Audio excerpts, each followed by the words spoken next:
Vamos a charlar de los irresponsables y me gustaría poder ir retratando el editorial de esta jornada con una imagen que no podemos permitir pasar por alto. Realmente lo que sucedió el viernes pasado en el conurbano bonaerense, en muchos distritos urbanos de la República Argentina, ha sido vergonzoso, vergonzoso por donde se lo mire, e insisto con un concepto que me interesa mucho retratar en el día de hoy, independientemente de que este editorial va a dar un giro, indudablemente. Estas colas realmente nos desesperaron a todos el día viernes y obviamente también lo ha desesperado el propio presidente Alberto Fernández, que se ha enojado y mucho con los responsables de esta imagen. Una imagen que se pudo haber evitado. Se pudo haber evitado esto con organización, con un Estado que dijera presente, que supiera contener justamente a muchísima gente que el Estado ignoró de alguna manera, y lo confesó el propio Alberto Fernández. No se dieron cuenta que iba a ir tanta gente a golparse a los bancos. Y resultó ser una imagen muy insólita, porque los grupos de riesgo terminaron en la calle, y los que hacemos cuarentena para cuidar a esos grupos de riesgo lo veíamos desde nuestras casas. Se invirtieron los roles, indudablemente, y hay que decirlo, y es responsabilidad del gobierno nacional, indudablemente. Después podemos hablar de la falla de los banqueros, de cuánto han ganado los banqueros en los últimos 4 años, los principales ganadores del modelo. Podemos hablar de absolutamente todo. Ahora bien, es el gobierno, es el Estado el que debía prever esto y no lo hizo. Y la verdad es que la imagen fue lamentable. Y por suerte también hay que decirlo, reaccionó a tiempo el gobierno. Un gobierno que lleva apenas 4 meses y que se equivoca. Y obviamente se va a equivocar si nadie pudo prever semejante desastre mundial, semejante catástrofe mundial con miles y miles de muertos que lamentablemente sumamos todos los días con mucho dolor y que por suerte, por virtud de ese gobierno, y ahora vamos a la mitad del vaso lleno, no han llegado todavía a la Argentina y venimos retrasando justamente el pico. La verdad es vergonzoso lo que pasó con los jubilados. A mí me dio mucha impotencia y mucha vergüenza lo que pasó. Y hay que decirlo con todas las letras, porque si el gobierno quiere cumplir con su promesa y con su premisa de volver mejores es admitir esto. Volver mejores es decir, esto no puede pasar. Volver mejores es atender a nuestros jubilados, a nuestros sectores más vulnerables como corresponde. Y celebro que el gobierno haya logrado rectificar a tiempo esto, como celebro también la medida de último momento que contaba hoy el Gato Silvestre respecto de la compra de alimentos, que se le va a solicitar a los proveedores que se ajusten a los precios máximos. ¿Con qué moral el gobierno podía pedirle a los proveedores del Estado que se ajuste a los precios máximos y justamente no lo hacía él mismo? Bueno, a partir de mañana eso se rectifica y bienvenido sea. Y por eso quiero pasar a la otra parte, a los verdaderos irresponsables de esto, a los verdaderos caranchos de esto. Porque hay un sector de la oposición que se está portando muy bien y lo venimos destacando desde el primer día. Por eso también lo invitamos a Diego Santilli la semana pasada, porque realmente se está haciendo un trabajo mancomunado entre el gobierno de la ciudad, la provincia de Buenos Aires y el gobierno nacional. Pero después están estos.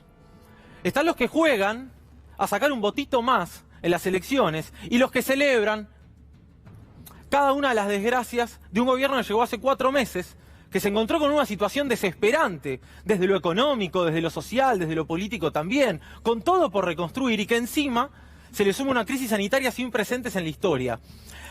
Y esta gente es la responsable de que nos encontremos en una situación desastrosa, realmente desastrosa. Los hospitales públicos funcionaban bien antes de 2015 y probablemente la respuesta sea no, en general. Ahora, funcionan mucho peor, ¿eh? Fíjate lo que dice la presidenta del PRO, que responde a el expresidente. Por supuesto, o alguien piensa que Patricia Bullrich lo hace demandada nada más esto. Exponer a nuestros jubilados a hacer filas de más de 10 cuadras no es cuidarlos frente a la pandemia. Presidente, frene esta locura, envíelos a sus casas y separe a quienes cobran asignación universal y jubilaciones y de turnos. Primero está la salud, como dijo usted, pero esto es gravísimo, decía Patricia Bullrich, que sale a posicionarse automáticamente siempre, atrás de todo, donde huelen un poquito de interés electoral, un poquito de descontento con el gobierno, ahí están, para ayudar, para dar una mano, para ver qué necesita el gobierno nacional, para ver cómo ayuda, no sé, Horacio Rodríguez Larreta, no importa. ¿No querés ayudar al gobierno porque es de símbolo peronista? Sentate en la ciudad de Buenos Aires, anda a los comedores, no sé, hagan algo que no sea otra cosa, más que pasar del otro lado del mostrador y tuitear desde un teléfono celular todo el día, celebrando los fracasos del gobierno o los errores del gobierno. es de una miserabilidad realmente impresionante. Se escuchó el ruidazo, los legisladores de Juntos por el Cambio piden al gobierno que funcionarios, legisladores y jueces aporten parte de su sueldo para ayudar a los que no pueden trabajar. La solidaridad de los que más ganan en el Estado es fundamental para paliar la crisis. Hablaba Patricia Bullrich de los jubilados. Ahora se preocupa por los jubilados, Patricia Bullrich, ahora se preocupa por los jubilados, los muchachos de Juntos por el Cambio. Y no quiero generalizar, porque hay muchos de Juntos por el Cambio que se están portando muy bien y que están haciendo las cosas muy bien.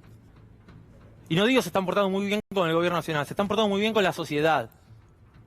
Porque se deben al votante, al soberano. Y están haciendo las cosas bien, pues se están ocupando de tratar la pandemia en lugar de sacar un votito más, como estos personajes. A Patricia Bullrich, con los jubilados yo la recuerdo, pero la recuerdo por esto, mira. Gobierno no darle trabajo a la gente, al bajarle el sueldo a los jubilados.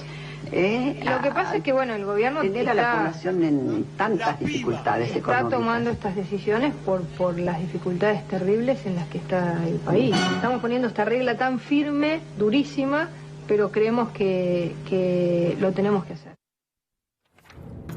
13% le recortaron a los jubilados en la época de la alianza de la que Patricia Bullrich formó parte.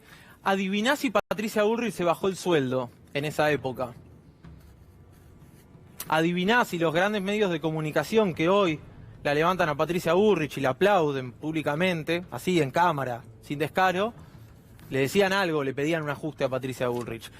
23% entre 2015 y 2019 fue el recorte en términos reales del presupuesto en salud. 23 puntos se perdió en salud, la fuente es el Ministerio de Hacienda de la Nación. Hay una nota muy interesante de los colegas de Chequeado que justamente trata al respecto. Adiviná si Patricia Bullrich y los muchachos del PRO, la gente de Juntos por el Cambio, insisto, con muchísimas excepciones, y me atrevería a decir que la gran parte de Juntos por el Cambio no está de acuerdo con caranchear en medio de una pandemia políticamente a ver si sacamos unos votitos más. Pero adiviná si los que promueven el recorte de salarios a la política, se recortó el sueldo cuando el Malbrán se desfinanciaba, cuando los hospitales públicos no tenían insumos y demás. Adiviná si se recortaban el sueldo cuando dejaban las vacunas, 2 millones de dosis de vacunas varadas en la aduana. No se lo recortaban el sueldo. Ahí ninguno hacía fila para recortar el sueldo a la política. Claro, es muy fácil pasar del otro lado del mostrador y hacer de cuenta que los últimos 4 años no existieron. Seguimos adelante, Gaby. Ajuste en ciencia, 38 puntos, lo mismo, misma referencia en la gestión de Mauricio Macri, Ministerio de Hacienda de la Nación, ni que hablar que se degradó a Secretaría, el Ministerio de Ciencia y Tecnología. Y fíjate cómo la sociedad se iba empobreciendo.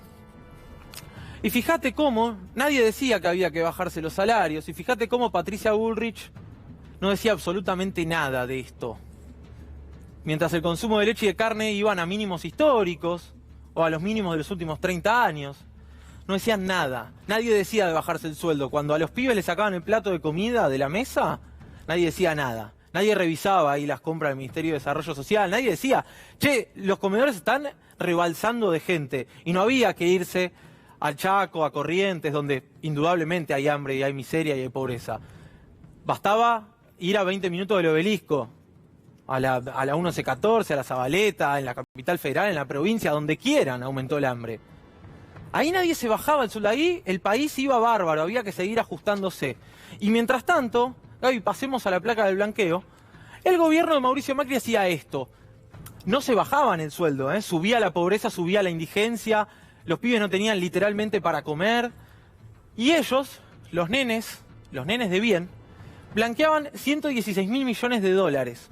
254 quits nada más blanquearon 116.000 millones de dólares. Para que se entienda, blanquear es que en algún momento evadiste, la fugaste, no la declaraste, la tenías afuera y aprovechaste la oportunidad que te daba justamente un blanqueador serial, un evasor serial, como lo fue el presidente Mauricio Macri en sus épocas empresariales, que por cierto, el propio hermano ingresó al blanqueo, ¿no? Vamos a ver justamente en exclusiva cuánto blanquearon los Macri, porque en definitiva me parece que ahí hay una gran trampa que trata de imponer Patricia Bullrich por pedido del expresidente. Y es discutir el recorte, a ver si le sacamos 30 luquitas a Carla Bisotti, a ver si podemos sacar 200 millones de pesos del Poder Legislativo, por ejemplo, para no discutir, en definitiva, quién paga verdaderamente la pandemia. O alguien piensa que recortándole 30.000 pesos al Poder Legislativo, que insisto, puede ser muy discutible. Yo no tengo la respuesta para eso. Ahora sí tengo una respuesta más clara, y es que aquellos que gozaron de grandísimos beneficios en los últimos 4 años deberían hacer un aporte ahora.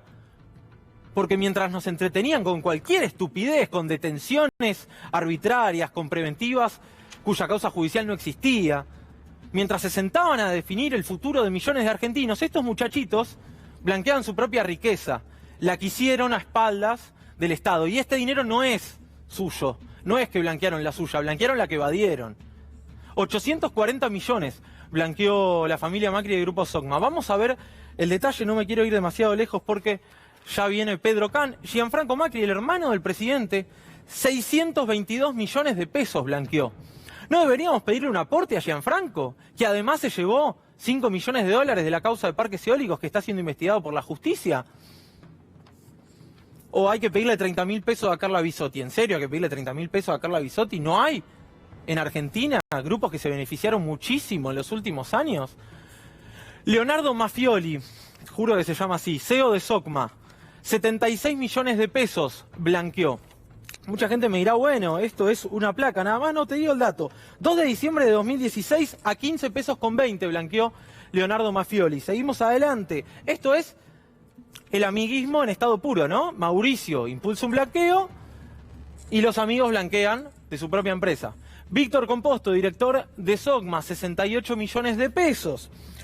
El 22 de diciembre de 2016 a 15,70 blanqueó. Y la última, Armando Amasanti, Mafioli y Amasanti. Mirá, Correo Argentino, también de la familia del expresidente, 73 millones de pesos. Te voy a dar el detalle y invito a Amasanti, a Mafioli, a Composto, a Conflicto de Intereses cuando quieran.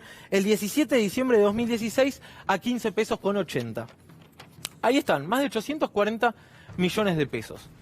¿No hay sectores que se beneficiaron mucho en los últimos 4 años? ¿O de verdad nos quieren hacer discutir si Carla Bisotti tiene que ganar 150.000 pesos o 120.000 y con eso nos vamos a salvar de una pandemia? Vamos a ver un informe que preparó la productora de